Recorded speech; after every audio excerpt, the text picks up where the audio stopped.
Party విధానమే కిషన్ రెడ్డి గారు ఇట భూపేందర్ యాదవ్ గారికి దగ్గరికి వచ్చినప్పుడు ఉన్నారు కదా, అది పార్టీ విధానం కాకపోతే కిషన్ రెడ్డి గారు సంజయ్ గారు ఎందుకు వస్తారు? ఏం మాట్లాడతారన్న?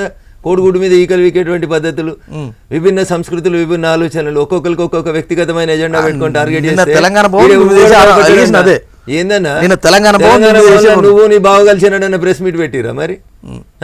మీ ఇద్దరు ఇసుకపోయే పంచాయతీలలో మీరిద్దరు ఒకరి మీద ఎంపీ రఘునందన్ కాంగ్రెస్ ప్రభుత్వం మీద, ముఖ్యంగా రేవంత్ రెడ్డి మీద ఈగ వాలనీయం లేదు అంటే ఏం చెప్తారు? ఏమున్నదన్న, Revanth Reddy will be the last chief minister of Congress. భవిష్యత్తులో తెలంగాణలో కాంగ్రెస్ అధికారంలోకి రాకుండా మేం చేయాల్సిన అవసరం లేదు. ఇప్పుడున్న కేబినెట్, ముఖ్యమంత్రి గౌరవనీయులు రేవంత్ రెడ్డి గారి నాయకత్వంలో వాళ్ళ గోతులు వాళ్ళే తోడుకుంటుర్రు. దానికి మాకెందుకన్నా? ఇంకా పడిపోయింది అది పేక మేడ కంటే అధ్వానంగా ఉఫ్ఫంటే పడిపోయే ప్రభుత్వాన్ని పట్టుకొని దాన్ని నూకురు మేమెందుకు నూకుతామన్నా? మాకేం అవసరం? దాన్ని ఒక బలమైన ఆరోపణ చేస్తున్నారు. ఏం ఆరోపణ? నలుగురు ఎంపీలు రేవంత్ రెడ్డి వైపున్నారు, ఒక నలుగురు ఎంపీలు కేసీఆర్ కి ఇండైరెక్ట్ సపోర్ట్ చేస్తున్నారు. అట్లా ఉందా? హరీష్ రావు గారు బీజేపీ తోటి ఉన్నాడు. హరీష్ రావుని బయటికి వెళ్ళగొట్టాలని కేటీఆర్ కవిత ప్రయత్నం చేస్తున్నారు. ఉందా? అట్లా 100% ఉంది. ఎప్పుడు మెడల్ పెట్టి బయటికి ఎంటుదామని హరీష్ రావుని చూస్తున్నారు. తీసుకోండి మరి, అది సందర్భం వచ్చినప్పుడు ఆయన తీసుకోవాల్సిన నిర్ణయం. మాకేం అవసరం ఉంది అట్లా? ఆ షిండేలంటే ఆ మధ్య అందరు షిండే అంటే మా పార్టీలో షిండే హరీష్ రావు అని చెప్పి టీఆర్ఎస్ ఎమ్మెల్యేలే ముచ్చట పెట్టుకుంటారు. వాళ్ళకి శృతి లేక, వాళ్ళ సంసారంలో గతి లేక వాళ్ళు మా మీద పడే ఏడ్చుటేందన్న. We're all on one track. Narendra Modi గారి నాయకత్వంలో భారతీయ జనతా పార్టీ ఎంపీలందరూ కూడా కలిసి పనిచేస్తారు. మా అధ్యక్షుడు కిషన్ రెడ్డి గారు, బండి సంజయ్ గారు అందరం కలిసి కేంద్ర మంత్రులను కలిసి చెప్పిన తర్వాతనే అక్కడ జరగాల్సినటువంటి పనులన్నీ జరుగుతుంది. అంటే రేవంత్ను విమర్శించిన ప్రతిసారి, కాంగ్రెస్ పై ఆరోపణలు వచ్చిన ప్రతిసారి రఘునందన్ ఒకరిద్దరు ఎంపీలు ఒంటికాల మీద లేస్తున్నారు. కాంగ్రెస్ గవర్నమెంట్ కాపాడే ప్రయత్నం చేస్తున్నారు.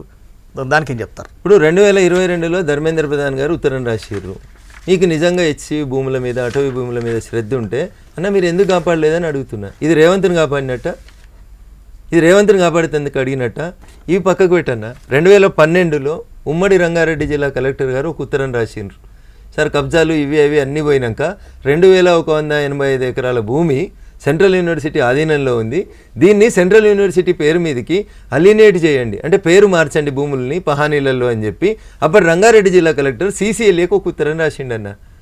మీరు అధికారంలోకి 2024 జూన్ 2 వచ్చారు. మరి 2185 ఎకరాల యూనివర్సిటీ భూముల్ని కాపాడేందుకు పట్టా మార్చమని ఎందుకన్నా CCLA గారికి చెప్పలేదు? వెంకన్న, ఇప్పుడు తెలంగాణ సమాజానికి ఒక విషయం నేను చెప్పదలుచుకున్నాను. భారత ప్రభుత్వం నరేంద్ర మోడీ గారి నాయకత్వంలో ఒక హార్టికల్చర్ యూనివర్సిటీని తెలంగాణకి ఇచ్చింది. చంద్రశేఖరరావు గారు తన గజ్వేల్ నియోజకవర్గంలో పెట్టాలనుకున్నారు. హార్టికల్చర్ యూనివర్సిటీ పేరు కొండా లక్ష్మణ్ బాపూజీ హార్టికల్చర్ యూనివర్సిటీ అని పెట్టుకున్నారు. ములుగులో కొంత జాగి ఇచ్చిర్రు. భారత ప్రభుత్వం గెజిట్ ఇచ్చింది. తెలంగాణ ప్రభుత్వం క్యాబినెట్ అప్రూవల్ చేసి అక్కడ జాగి ఇచ్చింది ములుగులో. ఆ జాగంతా ములుగులో ఉండేటువంటి హార్టికల్చర్ యూనివర్సిటీ పేరు మీదకి పహానీలలో తెల్లారే మార్చిండ్రు. మరి సెంట్రల్ యూనివర్సిటీ ఎందుకు మార్చలేదన్న? మీకు అమ్ముకునే ఉద్దేశం లేకపోతే? ఇది నేను అడిగితే తప్ప అన్న? 2012లో అప్పటి కలెక్టర్ రాసిండు కదా CCLAకి. జూన్ 2, 2014లో తెలంగాణ రాష్ట్రం వచ్చి మీరు ముఖ్యమంత్రి అయినరు కదా చంద్రశేఖరరావు గారు. ములుగు యూనివర్సిటీ వేసేటప్పుడు అన్న, అరే హరీష్ అది ఏమైందిరా ఫైల్ తీసుకురా, సెంట్రల్ యూనివర్సిటీ భూమి లెవెల్ పేరు మీద ఉన్నాయి చూడమని ఎందుకని లేదన్న? వీళ్ళకి సదుద్దేశం ఉంటే ఎందుకని లేదన్న?